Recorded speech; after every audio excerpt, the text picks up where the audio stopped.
bienvenue sur jeanpierrevillate.com. Je vous propose un nouveau tutoriel sur les versions EBP Gestion Commerciale Pro 2015 et EBP Gestion Commerciale Classique 2015 sur le circuit des documents d'achat. Nous allons voir, à partir d'une demande de prix à un fournisseur, tout le déroulement pour arriver à la facture, à savoir une demande de prix, un bon de commande, un bon de livraison, une facture, et nous verrons aussi des cas de figure de regroupement éventuellement de plusieurs bons de commande en un seul BL ou plusieurs BL en une facture. Nous pouvons donc commencer à faire une demande de prix, soit directement dans l'écran de démarrage ici en cliquant sur document d'achat, ou dans le volet de navigation, vous pouvez cliquer ici dans le menu achat et vous aurez accès, pareil, donc il y a un menu ici de raccourci qui propose les principales options.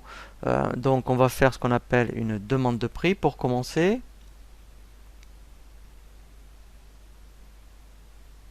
Voilà, donc je vais faire ajouter, demande de prix. On va voir vraiment toute la présentation au niveau de tout ce que peut vous proposer la création d'une demande de prix. Donc je vais choisir ici un fournisseur. Donc soit je peux choisir à partir du code, soit directement à partir du libellé. Donc ce qui est intéressant, c'est que soit je peux directement aller chercher un fournisseur, ou je peux, vous voyez, en faisant ajouter, le créer, vous voyez, en cours de route. Donc là, mettons, j'aurai une fiche fournisseur que je pourrais créer. Donc là, je vais prendre, mettons, le fournisseur HP. Voilà. Donc, alors, je ne vais pas tout compléter. Je vais indiquer, voilà, ici, voilà, l'adresse. Donc, j'avais bien affecté ici les modes de règlement. Vous pouvez, si vous l'avez oublié, pareil. Donc, si éventuellement ça change, l'affecter ici. Donc, nous allons voir tous les onglets ici, donc détails, récapitulatif, facturation, livraison, complément et notes. Donc, lorsque vous voulez faire une demande de prix, donc c'est comme un devis par rapport à un fournisseur, et bien, voilà, donc là, vous demandez, voilà, un devis, voilà, pour, admettons, les ordinateurs. Donc là, ce qui est intéressant, vous voyez, référence fournisseur. Comme dans la fiche article, il y a un onglet fournisseur, donc c'est pour ça qu'il est préférable de créer les fournisseurs avant. Et bien le fournisseur, quand il va recevoir sa demande de prix, il va voir directement sa référence à lui. Donc là, en fait, après, on a les colonnes classiques, je dirais, par rapport à une demande de prix. Alors, on verra qu'éventuellement, donc quand on verra le tutoriel sur les vues, et bien en fait, on peut avoir ici des colonnes personnalisées. Donc pour l'instant, éventuellement, je vais prendre, vous voyez, c'est pour vous montrer des vues qui sont proposées par EBP, mais on pourra vraiment créer vos propres colonnes si vous, admettons, vous avez des colonnes particulières. Donc pour l'instant, je laisse les colonnes par défaut. Voilà, donc là après en bas j'ai déjà ici un récapitulatif déjà de mon devis, donc je pourrais même mettre des frais de port, une remise, voilà. Récapitulatif en fait, voilà, donc là en fait c'est un récap du pied de page. Donc là vous avez les totaux que vous verrez en pied de page. La facturation, voilà, donc c'est ça qui est intéressant.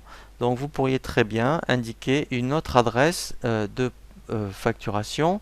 Donc là il faudrait que en fait dans la fiche tiers, dans afficher le fournisseur, eh bien vous créez autant d'adresses. Vous voyez, il y a un onglet ici adresse et on peut ajouter autant d'adresses de facturation et de livraison que l'on souhaite. Comme ça, si éventuellement ici vous aviez une adresse donc là c'est tout ce qui est livraison, mais sinon on aurait pu choisir facturation et là en fait vous auriez dans la liste toutes les adresses souhaitées. Pareil pour la livraison, donc si elle est identique à l'adresse de facturation, et bien ici vous choisissez l'adresse de facturation. Sinon, si vous aviez une adresse de facturation différente, vous l'indiquerez ici ou elle serait pareil dans la liste. Voilà, donc là je vais recocher adresse de facturation. Complément, voilà, vous pourriez ajouter un contact que vous avez chez le fournisseur. Donc ça pourrait être un commercial par exemple, voilà. vous pourriez mettre donc un numéro de TV Intracom et aussi une catégorie tarifaire. Donc ça, on le verra justement dans un tutoriel. Donc si après, pour ce fournisseur, vous avez des tarifs particuliers, on verra comment le mettre en place. Voilà, donc là, on a bien vu ici tous les onglets présentés lorsque vous allez créer un devis. Alors après, on va voir les options lorsque vous êtes en création de demande de prix. Donc déjà, ici, vous pourriez faire un aperçu. Voilà. Donc là, je vais enregistrer. Voilà, donc là, on a l'aperçu du devis. Et après, effectivement, on peut choisir d'autres types de demandes de prix en fonction de ce que vous souhaitez. Par exemple, voilà. Voilà, donc on peut changer. Alors on verra après, hein, effectivement, il y aura un tutoriel sur le paramétrage si vous voulez personnaliser tous les documents par rapport à vos fournisseurs. On le verra dans un prochain tutoriel. Donc là, si après ça vous convient, eh bien effectivement, vous pouvez ici soit l'imprimer ou directement ici, vous voyez, l'envoyer par mail. Voilà, donc après on verra aussi, vous pourriez, donc quand vous faites un devis, donc après on pourrait admettons le dupliquer. Voilà, alors c'est pas comme ça qu'il faut faire hein, quand on veut transférer en bon de commande, hein, mais voilà, donc on peut dupliquer après aussi un devis. Voilà, donc là après on peut aussi voir la fiche fournisseur directement. Donc si vous aviez besoin de consulter une information sans sortir du devis, on peut aussi avoir tout l'historique. Alors là pour l'instant il n'y a pas grand chose puisqu'on a juste une demande de prix, mais si voilà en cours d'année, ben là vous auriez tout l'historique, je dirais, des documents. Voilà, donc ça c'est vraiment intéressant. Vous pourriez aussi retrouver un document par rapport à un article. Vous voyez ici, de tel article à tel article. Donc ça c'est vraiment très très complet. Maintenant on peut faire pas mal de choses sans sortir d'un document. Donc là, mettons, j'ai terminé. Voilà, donc je fais fermer puisque je l'ai déjà enregistré. Voilà. Et ici, donc, je vais retrouver mon devis. Donc, après, effectivement, donc, si le devis, la demande de prix vous convient, eh bien, vous allez le transférer, vous voyez, ici, alors en faisant bouton droit ou directement dans le volet de navigation. Ici, vous avez l'option transférer. Donc là, je vais faire transférer. Donc, lui, c'est normal, il suit le processus classique qui est un bon de commande. Donc, je vais faire, mettons, ouvrir les documents générés après transfert. Alors, vous allez voir que si vous allez faire un devis, et bien après vous savez faire un bon de commande, un BL, une facture, puisque le masque du document, vous voyez, est le même. Vous voyez, donc il n'y a rien qui change. Alors par contre, il y a juste un onglet supplémentaire, vous verrez, dès que l'on est au niveau de la commande, il y a un onglet à compte. Alors on verra justement avec un tutoriel, justement toute cette gestion d'acompte.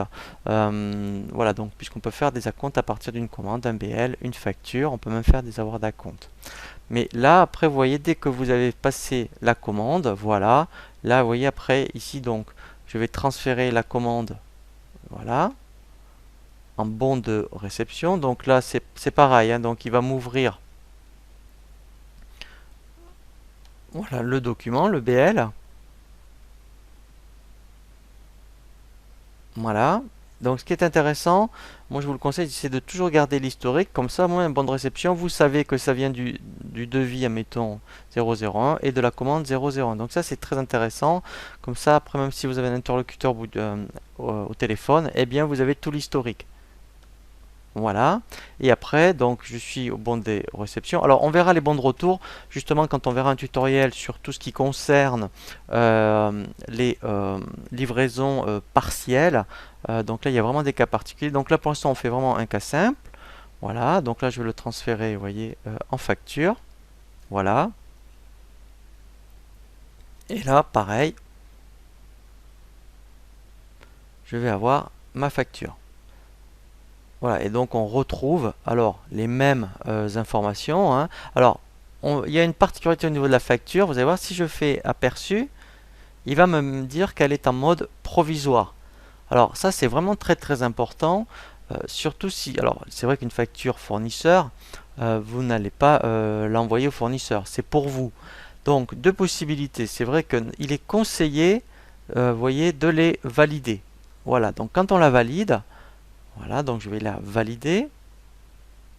Voilà, donc là en fait, quand je fais aperçu, donc là c'est du définitif, mais il faut le faire pour le transfert comptable. Donc si après vous avez EBP Compta ou un autre logiciel de compta, vous voyez, il n'y a plus le mode provisoire. Donc il faut absolument, dès que vous en êtes au stade de la facture, eh bien la valider. Alors vous voyez, on peut toujours la dévalider. Voilà, alors après, il faut vraiment avoir une bonne raison, hein, mais là, vous voyez, donc c'est pas bloquant, on peut valider et dévalider à tout moment. Voilà, donc là, on a vu, hein, l'objectif de ce tutoriel, c'est de vous montrer vraiment le cas classique d'un processus au niveau des documents d'achat. Donc là, après l'onglet tous, eh bien, effectivement, on voit tout ce que l'on a fait, un devis, une commande, un bon de livraison, un bon de réception. Et après, il suffit de se placer à l'endroit qui vous intéresse pour visualiser les documents. Alors, nous allons terminer donc sur ce tutoriel des documents d'achat, voir un petit cas particulier pour des regroupements de documents, qui peut être des regroupements de plusieurs bons de commande en un bon de réception, ou plusieurs bons de réception par exemple en une facture. Je vais donc ajouter deux commandes par exemple. Voilà. Donc là, je vais choisir un fournisseur. Voilà. Alors, voilà. Donc, je vais passer deux commandes. Voilà, une commande là, par exemple. Donc là, j'en ai fait. Alors, au niveau, pardon, de tout ce qui est, voilà, donc j'ai pas coché. Voilà, donc là, identique à l'adresse de livraison, c'est pour ça. Voilà. Et en fait, je vais en créer une autre. Donc, je peux faire, mettons même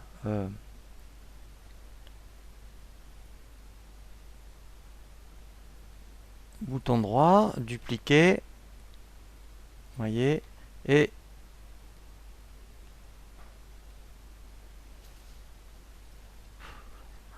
je reprends. Je vais donc créer une deuxième commande.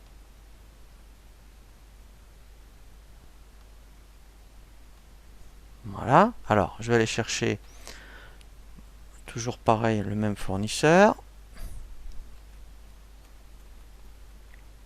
Voilà. Et je vais donc prendre un article. Je vais prendre, mettons, une formation. Voilà, une formation à distance. Voilà, donc je vais commander, mettons, 5 heures. Voilà. Et j'enregistre et je ferme. Alors, parce que j'ai dû mettre, voilà, chaque fois. Voilà. Voilà. Donc maintenant, en fait, eh bien, je pourrais très bien, vous voyez, je sélectionne les deux commandes et regrouper en faisant, vous voyez, alors, soit bouton droit, ou vous voyez ici, dans les tâches, vous avez regrouper. Donc quand je vais faire regrouper, voilà, j'ai un assistant, et là, en fait, je vais donc, il me montre bien les deux commandes que je souhaite regrouper. Je fais suivant, et là, je vais bien les regrouper en bons de réception. Je vais donc bien regrouper les lignes articles. Donc si j'avais eu des lignes de texte, eh bien, je les indiquerai. Je pourrais même faire un sous-total. Voilà, alors ça, je vous conseille de ne pas le cocher, comme ça, parce que moi, vous aurez toujours la traçabilité du numéro de devis, puisque là, on est dans le commande. Voilà, et là, en fait, je fais suivant, voilà, et il va me lancer la création, voilà, d'un bon de réception. Donc là, je vais l'ouvrir.